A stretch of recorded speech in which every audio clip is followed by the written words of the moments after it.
Bonjour à tous, au sommaire de cette édition du 17 mai. La Bundesliga qui reprend ce week-end, des problèmes à l'OM, une interview d'Alexandre Ceferin qui fait parler, des écoliers qui font cours dans un stade, un joueur de Tottenham cambriolé. Nous aborderons ensemble ces sujets tout au long de cette édition. Et oui, déjà, la Bundesliga, rappelons qui est la première division allemande de football, a repris ses matchs à partir de ce week-end. Les rencontres ont commencé samedi 16 mai dans l'après-midi avec une première grosse affiche opposant le Borussia Dortmund au Schalke 04. À l'heure où j'enregistre, je ne connais pas encore le score, mais je vous le mettrai directement en commentaire au moment de la publication de cette vidéo. Je vous mets également à l'écran l'ensemble des matchs de la 26e journée. À noter aussi que l'entraîneur d'Augsbourg n'a pas pu être sur le banc de son équipe car il a violé les règles de confinement à l'hôtel.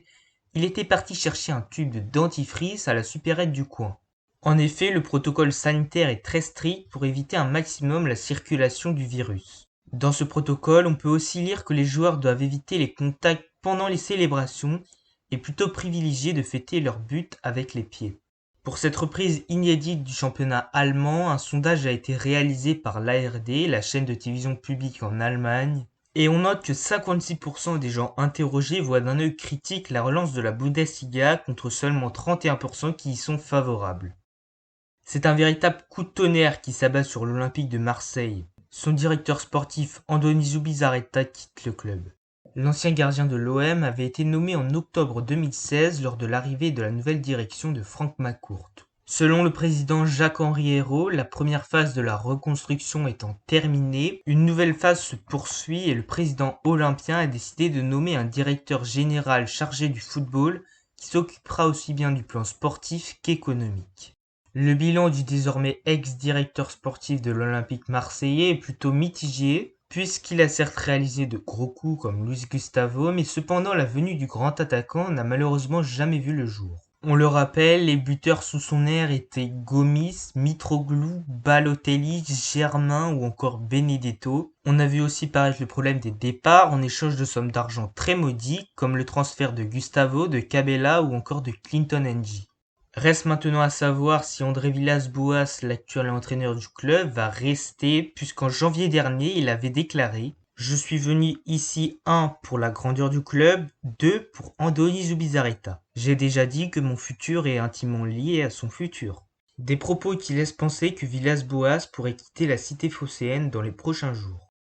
Le président de l'UEFA a répondu à un entretien accordé à beIN Sport. Il a notamment évoqué la décision qu'a prise la Ligue de football professionnelle française de mettre un terme au championnat de Ligue 1 et Ligue 2. Mon opinion personnelle est que vous annulez une saison super tôt, a-t-il dit sur le média sportif.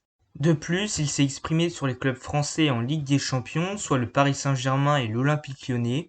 Il a évoqué « Nous avons 2 clubs français qui jouent en Ligue des Champions et maintenant ils ne joueront qu'en août. Je ne sais pas si c'est bon pour eux de ne pas jouer et ensuite jouer des matchs difficiles et importants, mais ce n'est pas ma décision et nous la respectons. » Pour ce qui est du cas de Lyon et les places européennes de l'année prochaine, il a entendu parler, disons, des problèmes à ce sujet, mais il laisse le soin de la décision à la Ligue française et aux autorités françaises. En ce qui concerne la fin de la Champions League, nous devons attendre que le comité exécutif de l'UEFA confirme les dates, mais je peux dire que la saison européenne sera terminée si tout se passe comme prévu en août, a affirmé Ceferin pour conclure son interview.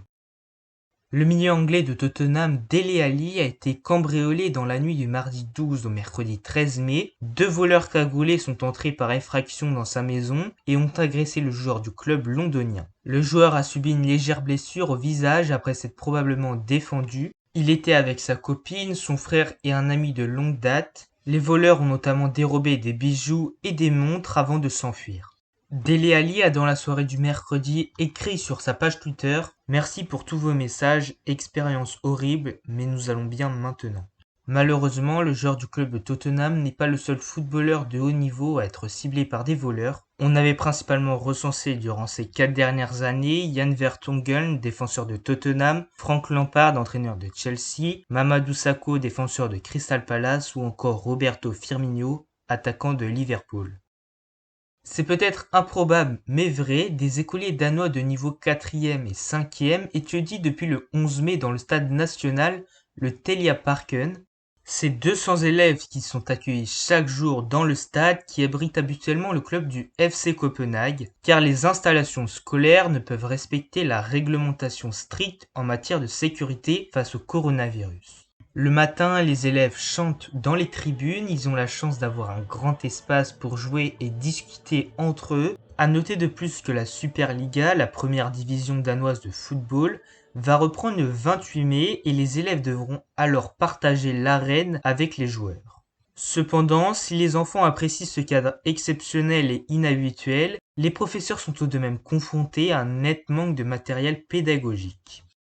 Je vous remercie d'avoir suivi ce point jusqu'à la fin, n'hésitez pas à vous abonner, à liker, à commenter et à partager, et on se dit à la semaine prochaine pour un nouveau point sur l'actualité. 다시 오른쪽으로 돌아갑니다. 자, 잘 풀었어요. 이명환의 크로스. 잘 풀었어요.